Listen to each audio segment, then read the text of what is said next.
We have created this presentation to emphasize the importance of your pet's oral health and to show you the various steps that take place when you leave your pet at our hospital for an oral health procedure. Most people believe that when they bring their pet in for a dental cleaning that it is a very quick, simple procedure. We will see that there are many steps taken to ensure your pet's safety and to detect and treat any oral pathology that is found. Unlike human patients, our pets can be uncooperative and will require general anesthesia to perform a complete oral exam and treatment. Since we will be placing your pet under anesthesia, we want to be certain that he or she is healthy enough to undergo the procedure. So we will begin with a complete physical exam. Next, we will run complete blood work to help assure anesthetic safety. We have our own lab just down the hall, and Rachel will run the lab work and provide us with the results in about 30 minutes. This will assure us that all of the internal organs are working properly before anesthesia. We place an IV catheter in one of the front legs and run IV fluids during the procedure. This helps keep the blood pressure up and helps keep the kidneys functioning. When we induce anesthesia, we use a drug called propofol, which is a very safe, very short-acting intravenous anesthetic. This drug allows us to make your pet sleepy enough for us to place a tube in the trachea. Once this is done, we administer oxygen and isoflurane, a gas anesthetic, and the gas anesthetic is the safest way to go. While your pet is under anesthesia, we are going to monitor very closely. I have one technician that works with me full-time who does nothing but monitor anesthesia. That is her job. She will monitor the blood pressure, the body temperature, and the oxygen level of the blood, and she records all of the values on this chart every few minutes. Body temperature regulation is very important. Every time any of us goes under anesthesia, including you and me, we tend to get cold, and getting cold is not a good thing. Our heart rate tends to drop, our blood pressure goes down, and we wake up more slowly. So on top of the table we place a warm water circulating blanket. Then on top of this blanket we place your pet. On top of your pet we place this device that you see on the right, which is like a thin air mattress. On the left is a device called a bear hugger, which we have adopted from human medicine.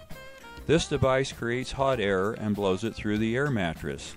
So we have a toasty warm sandwich with your pet in the middle. We've used this system for over 3 years now, and we have been very happy with it. Our patients stay warm, handle anesthesia much better, and wake up faster. Once your pet is under anesthesia, the real exam begins. We use a probe just like your dental hygienist uses, and we probe every tooth in the mouth at 4 to 6 locations around the perimeter, checking for pocketing, gingival recession, gingival hyperplasia, fractured teeth, oral masses, or any kind of pathology that we might find. A cat has 30 teeth and a dog has 42. Any abnormalities that are found are recorded on the dental chart and stored in the computer. The next step is cleaning. If there are large accumulations of tartar, we may use hand instruments to take the big chunks off. We mostly use ultrasonic scaling, which allows us to get up under the gum line to get the nasty plaque that causes periodontal disease. If we don't get under the gum line, we aren't doing a good job.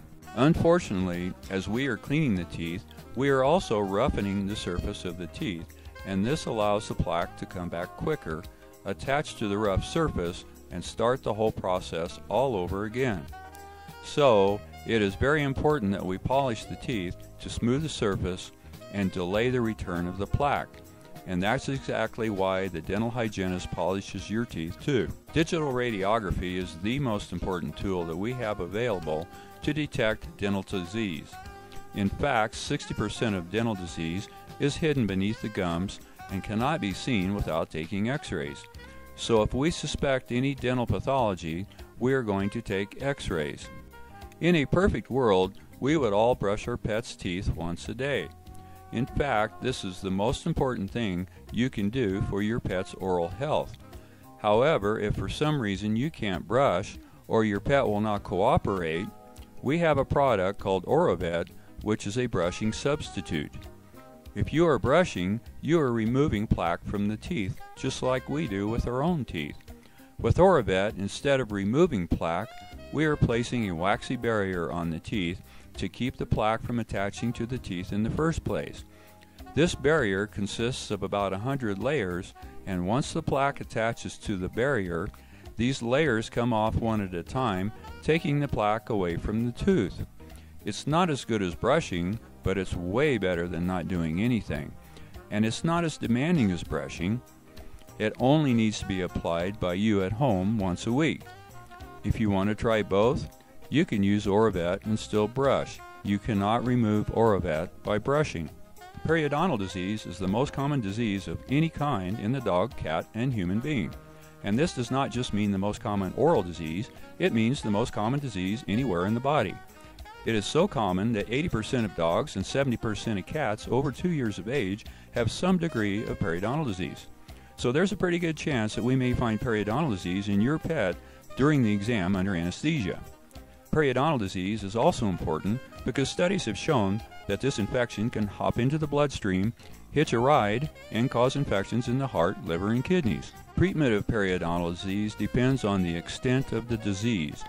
With shallow pockets up to 5 millimeters deep, we clean out the pocket and infuse an antibiotic gel into the pocket. This gel sits in the pocket and slowly releases the antibiotic into the infected tissues over a period of 3 to 4 weeks. This product works very well.